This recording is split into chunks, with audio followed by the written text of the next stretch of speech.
Chers amis, bonjour.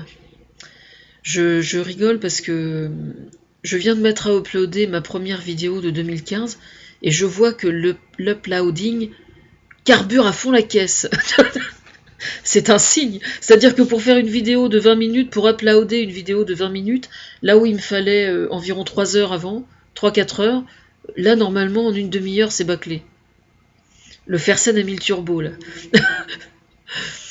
Pourvu que ça dure. Bon, alors attendez, parce que là, je viens de tomber sur un truc marrant. Enfin marrant. Je cite, hein. Je cite. C'est pour un sondage, enfin bref. Serions-nous capables d'abandonner toute technologie, électricité, etc., tout reforester, manger seulement des produits qui proviennent des arbres, plantes et sous terre, se vêtir de vêtements non faits à partir d'animaux, insectes, reptiles, poissons, et que tout le monde vive équitablement avec des responsabilités équitables, et surtout vivre en harmonie avec le réel besoin de notre mère à tous, la terre. Alors, j'apprécie particulièrement le fait qu'on ait bien fait attention de mettre beaucoup de fautes d'orthographe. Hein. J'ai bien saisi le message, merci. Bon, alors, on va pas tout mélanger. Hein. On va essayer de rester, d'être le plus efficace possible. Donc, je reviendrai sur l'orthographe sur une autre vidéo, mais on va se fier uniquement au contenu du message. Alors, j'ai répondu, moi, c'est un peu trop intégriste pour que j'y adhère, mais jolie boutade. Voilà, ça résume à peu près ce que j'en pense. Moi, je pense qu'avec... Alors, on va parler des bonnes résolutions, justement. J'en parlais dans une vidéo il y a quelques jours, je crois. Moi, je pense que les bonnes résolutions, il vaut mieux en prendre des pas trop prétentieuses, entre guillemets, et tâcher de les tenir pour devenir quelqu'un de bien, éventuellement. Voilà, moi, je pense que c'est préférable. Bon. Alors, en ce qui concerne l'écologie, première chose à faire, là en 2015, la seule et unique chose à faire, c'est d'aller sur le site de Nicolas Hulot, de la fondation de Nicolas Hulot, et de devenir éco-responsable. Alors, pour ceux qui auraient tendance à considérer que l'écologie, c'est quelque chose de secondaire, ou d'anecdotique, ou une mode, on va dire, non, ça n'est vraiment pas une mode. Alors, je ne saurais trop vous recommander. Décidément, je fais toujours la promotion de France Inter, mais c'est un peu normal, c'est un peu ma maman, quelque part. La maison de la radio, c'est mon appartement, en fait. C'est un grand loft pour moi. C'est un grand loft. Alors, je vais vous recommander d'aller voir les dernières émissions de la semaine dernière de La Tête au Carré. Parce que l'avantage, c'est que La Tête au Carré, c'est une émission qui a la prétention... Alors, j'ose pas utiliser le mot vulgarisation parce que je sais qu'il y en a qui n'aiment pas, mais de rendre les dernières découvertes scientifiques abordables. Voilà. Alors, comment dire ? C'est vraiment très important. Alors, je tiens à signaler juste un message personnel que j'ai bien saisi la pataphysique, etc. il y a quelques jours, et que il y a certaines émissions là, certaines interventions, c'était trop dur pour moi, j'ai pas réussi. Hein. J'ai pas réussi à comprendre parce que c'était trop difficile et puis c'est tout quoi. Mais bon, c'est pas grave. Il faut aller réécouter ces émissions là. C'est vraiment très important. Alors pendant que j'y suis, c'est pas sorcier, ce serait peut-être bien que ça revienne. Voilà. Les ordres sont donnés. En fait, ce qui se passe, c'est que on arrive effectivement, on est dans une société qui évolue. L'écologie, ça n'est pas une mode, c'est juste la seule issue que nous avons. Mais il se trouve que ça n'est pas du tout une issue qui est quelque chose de triste ou qui est quelque chose qui ne va être que synonyme de privation ou de choses de cet ordre. Absolument pas. Simplement, on doit envisager l'avenir sous un angle différent, et il se trouve que ces dernières années, particulièrement, un petit peu grâce à moi, je pense, parce qu'il se trouve que quand les chercheurs, en fait, quand je me mets en relation avec certaines causes, donc avec certains chercheurs, il se trouve que les chercheurs ont tendance à trouver un petit peu plus facilement. On va dire ça comme ça. C'est vrai, hein, j'ai remarqué, moi. Mais bon, comment dire ?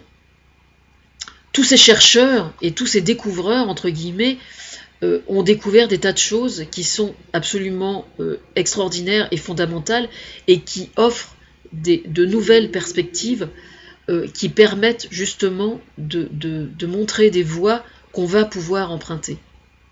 Alors il y avait eu une métaphore qui avait été employée, je ne sais plus si c'est Thomas qui me l'avait mis sous le nez, enfin bref, il s'agissait d'un coq qui marchait sur une planche étroite, et puis les poules et les autres volailles suivaient. Et François Hollande, c'est un peu ça en fait, hein, c'est-à-dire qu'il accompagne le changement, mais il l'accompagne avec sûreté. Alors certains pensent que ça ne va pas assez vite. Le gros problème pour François Hollande, de toute façon, il est le suivant. D'abord, c'est le président de la République le mieux que vous puissiez espérer avec le contexte actuel. Donc ça, faut bien en avoir conscience. Et il est préférable d'avancer, j'avais, je sais plus si c'est Thomas qui m'avait mis ça sous le nez encore, une pancarte qui disait mieux vaut claudiquer ou avancer lentement sur le bon chemin plutôt que d'avancer d'un pas franc pour aller vers le mur, quoi. Et c'est vraiment ça, en fait, le problème aujourd'hui. C'est que la mondialisation, soit on va s'y adapter, soit on la prend en pleine poire, et là, ça morflerait grave, quoi. C'est pour ça que c'est très important d'avoir une Europe forte aujourd'hui. Alors, en ce qui concerne l'écologie, justement, ce qui va se passer au niveau de la France, au sujet de la transition énergétique et tout ça, c'est extrêmement important. Donc c'est pour ça que je vous dis, une des bonnes résolutions, c'est vraiment de tout faire pour être le plus écolo possible. Le plus écolo possible, ça ne veut pas dire que c'est triste ou que c'est négatif ou qu'on fout une croix sur plein de choses agréables. Et en matière de bonne résolution, c'est pareil, c'est pas une question d'argent. Par exemple, si vous prenez le métro, peut-être que vous pouvez vous demander si vous pouvez pas descendre deux stations plutôt pour marcher un petit peu. Ou il y a des tas de choses qu'on peut faire à pied, par exemple, et où on n'a pas nécessairement besoin de prendre sa voiture. Voilà, ça c'est ce genre de choses. Si vous partez en vacances, essayez de privilégier plutôt des séjours dans des endroits qui sont moins bien cotés, entre guillemets, pour payer moins cher la location. Essayez de sortir des sentiers battus de façon générale, quoi, dès l'instant que vous faites quelque chose. Je pense qu'on a toujours à gagner à aller là où les autres ne vont pas, en général. Je pense, hein, sincèrement. Parce qu'on y découvre toujours des choses plus surprenantes, plus inattendues. Moi, je suis comme ça, c'est toujours comme ça que j'ai fonctionné, et ça me réussit plutôt bien, quoi. En général, je pense. Quoi dire d'autre? Alors, non, c'est le retour à la bougie. L'écologie, c'est tout sauf le retour à la bougie, justement. Parce qu'aujourd'hui, on a, justement, avec les dernières découvertes et les dernières éoliennes, par exemple, qui ont été mises en œuvre, il y a vraiment des tas de choses extraordinaires qui existent aujourd'hui. Hier, je suis tombée sur un article qui parlait de l'arbre à vent, par exemple. L'arbre à vent, c'est quelque chose d'extrêmement intéressant. C'est un faux arbre, évidemment, hein, et au lieu d'être une éolienne, une grande éolienne, bon, qui, soit dit en passant, est critiquée sur le plan esthétique, mais bon, ça c'est secondaire. Moi, ce que je trouve plus embêtant, c'est cette histoire d'oiseaux qui tombent dans le... Il y a des oiseaux qui tombent dans le... Il y a des oiseaux qui sont blessés par les pales, pareil. Alors, je ne sais pas comment on peut faire. Il faudrait peut-être essayer de trouver une solution, mais ça fait longtemps que j'en ai parlé. Mais l'arbre à vent, c'est vraiment quelque chose d'extraordinaire. Parce que pour un vent plus modéré, en fait, on arrive à avoir la même énergie. C'est vraiment quelque chose de super. Je suis tombée là-dessus hier et j'ai trouvé ça vraiment interpellant. C'est notamment une méthode qui va pouvoir être utilisée en ville, sur les toitures par exemple. Donc moi je suis tout à fait partante pour cautionner ça. J'ai trouvé ça vraiment génial comme idée. Qu'est-ce que je voulais dire d'autre? Dans tous les secteurs, en fait, hein, il y a énormément de choses qui ont été, découvertes et qui sont mises en application, et ça va se trouver complètement boosté en 2015, ça c'est absolument certain. Alors se nourrir des arbres, des plantes, etc., il n'y a aucun souci, mais là encore, il ne faut pas voir il faut pas voir l'écologie sous un angle agressif par rapport à nos traditions. C'est complètement stupide. Par exemple, je vois les véganes là sur mon mur, je trouve ça intéressant, hein, je trouve ça intéressant. pour moi, c'est hors de question. Hein. Je suis tout à fait partisan, par contre, d'apprendre à mieux manger, à manger plus naturel, et à manger de la viande moins souvent, et qu'elle soit de meilleure qualité. Ça, oui, tout à fait. Pour quelle raison je ne suis pas végane et je ne prône pas le vegan? Eh bien, tout simplement parce que je considère qu'on fait partie d'une culture. On a tous une culture. Que dans cette culture, l'art culinaire fait partie intégrante de notre culture. Les plats du terroir, c'est quelque chose qui, à mes yeux, est extrêmement important. Sont très importants pour moi. Et c'est important, pourquoi? Parce que, mine de rien, les plats du terroir, c'est une alimentation parfaitement locavore, justement.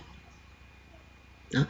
Si on mange de la choucroute dans l'est de la France, par exemple, moi j'ai pas beaucoup voyagé malheureusement, mais il fut un jour j'étais allé passer avec mon ex une semaine en Alsace. Bon, j'étais revenue avec quelques kilos évidemment parce que côté charcuterie et tout, c'est juste une catastrophe quoi. C'est absolument excellent. Et si la choucroute est un plat traditionnel en Alsace, c'est pas un hasard, c'est parce que justement par là ils ont tout ce qu'il faut sur place.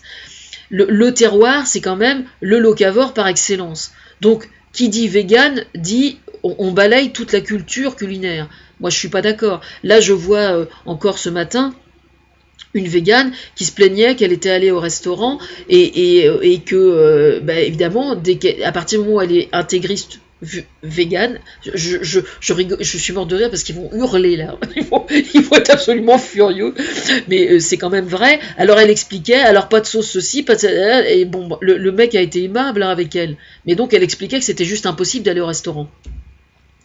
Alors il y a une méthode toute simple en fait, hein, c'est d'ouvrir un restaurant vegan. Voilà. Elle ouvre un restaurant vegan et puis elle arrête de nous emmerder. Hein, voilà. Non mais attendez, c'est ça le problème. Hein. Aujourd'hui, vous avez des allergies à cause justement de la pollution, notamment. Vous avez une quantité absolument incroyable de personnes qui sont allergiques, de plus en plus. Hein. Mais d'où croyez-vous qu'elles viennent ces allergies? Hein. C'est pas un hasard s'il y a de plus en plus d'allergiques. C'est précisément parce que l'air que nous respirons est de mauvaise qualité, parce que l'alimentation que nous mangeons est de mauvaise qualité, etc., etc. Bon, voilà. Il y a des choses à faire en homéopathie et dans les médecines naturelles au sujet des allergies. Déjà, il faut le savoir, ça. Hein. C'est un symptôme, les allergies. Mais il faut bien comprendre qu'un restaurateur, par définition, lui, c'est une entreprise qu'il tient. Donc son entreprise, il faut qu'elle soit viable. S'il a des employés, il faut qu'il puisse les payer. Pour qu'il puisse les payer et lui avoir son salaire, il faut qu'il y ait suffisamment d'assiettes. Donc s'il y a suffisamment d'assiettes, là, il peut en vivre. Donc il ne peut pas se permettre d'être vegan. Donc quelqu'un qui est vegan et intégriste vegan, eh ben, qu'il ouvre son restaurant. Voilà. Ou alors qu'il fasse, en tant que particulier, qu'il fasse le restaurant chez lui. Pourquoi pas, après tout. Hein, à partir du moment où c'est modéré, c'est tout à fait toléré. Voilà. L'écologie, c'est pas une forme d'intégrisme pour moi. Alors en plus, abandonner toute technologie, c'est complètement stupide. Qu'est-ce que ça veut dire ça? Abandonner toute technologie. C'est au contraire là que se trouve notre salut, la technologie, justement, et la recherche. Et l'électricité. Aujourd'hui, moi je suis par exemple, j'avais demandé, mais je pense que ça doit être dans les cartons, j'avais demandé à ce qu'on fasse à ce qu'on installe sur les rameurs tous les appareils qui servent à faire de la gym dans les salles de gym ou chez soi, qu'on puisse, quand on fait de la gym sur ces engins-là, recharger une batterie qui ensuite, la batterie, pourrait être utilisée pour alimenter la maison en électricité ou la voiture pour qu'elle puisse rouler. Alors, je pense que ça va sortir bientôt. Je tiens juste à rappeler aussi que mon idée fixe qui consiste à vouloir absolument un triporteur électrique commence à apparaître de ci, de là. Et j'en ai entendu parler à plusieurs reprises, et donc moi je crois énormément à ça, au triporteur électrique. Je vais vous expliquer pourquoi. C'est qu'il arrive très souvent qu'on ait une seconde voiture, uniquement parce qu'on a des enfants en bas âge, par exemple. On a des enfants en bas âge, on va travailler, on a besoin de la voiture pour les déposer chez la nourrice ou à l'école, et avec un triporteur électrique, on peut parfaitement remplacer une seconde voiture. Je suis très attentive, moi notamment, aux voitures, particulièrement, parce que ça coûte très cher. C'est un budget, c'est une part du budget familial qui coûte vraiment très très cher au niveau assurance, au niveau essence, etc. Et il est absolument fondamental de bien réfléchir si la deuxième voiture est bien nécessaire. Franchement. Pour aller faire les courses, un triporteur électrique, ça fait très bien l'affaire. Quelqu'un qui habite à proximité d'un endroit où il y a un transport collectif, normalement, c'est pas toujours nécessaire d'avoir la seconde voiture. Après, il y a une histoire de satisfaction personnelle, on est bien d'accord, mais encore faut-il avoir l'intelligence de le reconnaître. Moi, je connais des femmes qui ont leur voiture exactement aussi conne que certains hommes. Hein. Je veux dire par là que il y a quelque chose d'assez sexuel hein, quand même, hein, dans le fait de vouloir avoir sa bagnole et tout, quoi. Il y a une forme de pouvoir, quoi. Bon, moi personnellement, je ressentirais la même chose avec mon tricycle électrique, mais bon, on n'a pas les mêmes valeurs, quoi, c'est tout. Moi, je suis pour le tricycle électrique. Voilà, je vous le dis franchement. Alors l'avantage, pourquoi est-ce que c'est plus intéressant? Il y a le côté assurance, essence, etc. Ça c'est clair. Fonctionnel, ça remplit quasiment les mêmes fonctions qu'une voiture. Mais en plus, le gros avantage, c'est que vous avez l'assistance électrique quand vous montez une côte, mais quand vous êtes sur le plat ou quand vous descendez, vous êtes en roue libre et vous faites du sport en même temps. Et c'est vous qui avancez avec votre tricycle ou avec votre vélo. Voilà pourquoi je trouve que c'est si important d'avoir un tricycle électrique. Voilà. Et je ferai chier mon monde jusqu'à ce que j'ai ce que je veux de toute façon, donc il n'y a pas de souci. Voilà, ça c'est fait. En plus, bon, abandonner les technologies, moi je suis désolée, mais Internet, quand on habite dans un endroit, par exemple, qui est un peu reculé, Internet c'est quelque chose d'extrêmement utile quand même. Hein. J'expliquais, je ne sais plus à qui, il y a quelque temps, quand quelqu'un va pas bien, par exemple, vous êtes isolé dans votre maison, vous n'allez pas bien. Vous allez téléphoner à quelqu'un de la famille ou un ami. Au moment où vous avez envie de parler, peut-être que lui ou elle, c'est pas le moment où il est capable de vous écouter, où il est disponible. Il y a du monde, il fait autre chose, c'est pas le moment. Bon. Si vous avez Internet, vous avez une boîte mail, vous pouvez très bien écrire à qui vous voulez, quand vous avez envie de lui écrire. Si c'est en pleine nuit que vous avez une crise d'angoisse, vous avez envie d'écrire à quelqu'un, vous prenez votre boîte mail et vous écrivez à quelqu'un. La personne à qui vous écrivez, lui ou elle, va ouvrir sa boîte mail quand bon lui semble, au moment où il sera disponible. Il lira votre message en toute tranquillité, en toute disponibilité. S'il a envie de vous répondre tout de suite, il vous répondra tout de suite. S'il a envie de vous répondre plus tard, il vous répond plus tard. Ça se passe, un mode, le mail est un mode de communication des moins chers et des plus agréables. Et surtout qui peut être instantané si les gens en ont envie. Ce qui n'est pas le cas quand vous écrivez à la main. Mais ceci dit, écrire à la main, c'est aussi très bien. Il faut revenir à écrire à l'écriture cursive, à l'écriture manuelle. Ça ne veut pas dire qu'il ne faut communiquer que comme ça. Mais c'est bon d'y revenir aussi. Voilà. Alors vous me direz, oui, avec les vœux là, ben oui, pourquoi pas, ça peut être l'occasion, effectivement.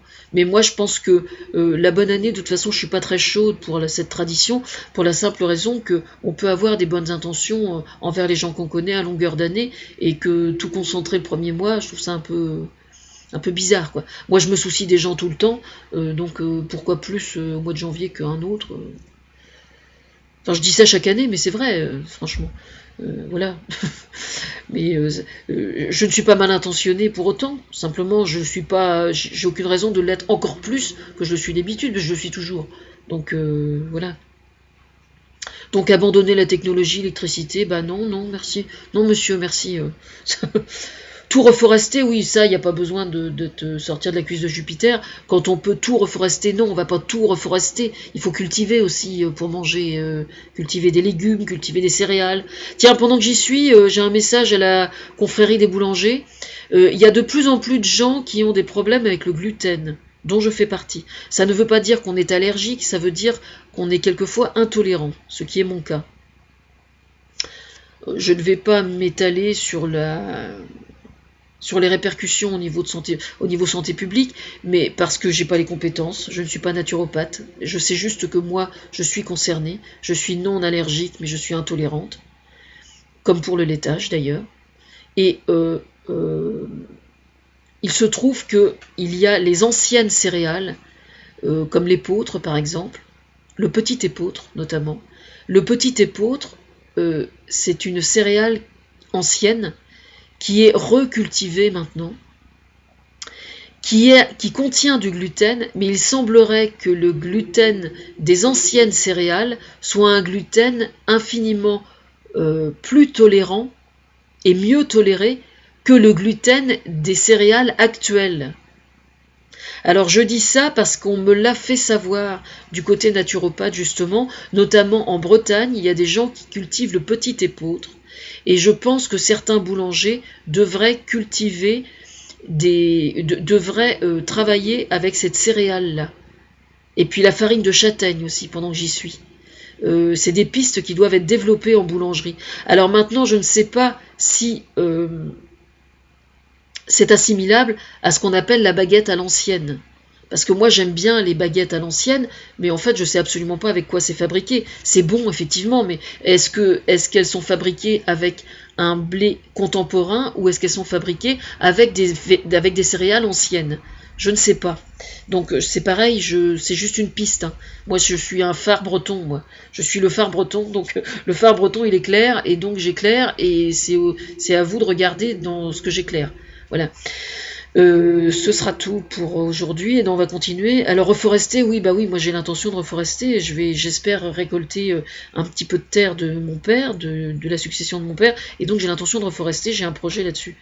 Manger seulement des produits qui proviennent des arbres, plantes ou terres. Alors je tiens juste à préciser qu'il existe des zones sur Terre qui n'ont pas, comment dire, où la flore et la faune n'ont pas été complètement encore découvert, chose que j'ignorais moi, mais il se trouve qu'on me l'a fait savoir depuis quelques années, et il y a je pense qu'il y a des forêts qui sont menacées d'extinction aujourd'hui, comme la forêt amazonienne, où il se trouve très probablement des plantes ou des animaux qui pourraient être exploités dans l'industrie pharmaceutique pour soigner certaines maladies. C'est absolument certain qu'il y a des choses à fouiller de ce côté-là.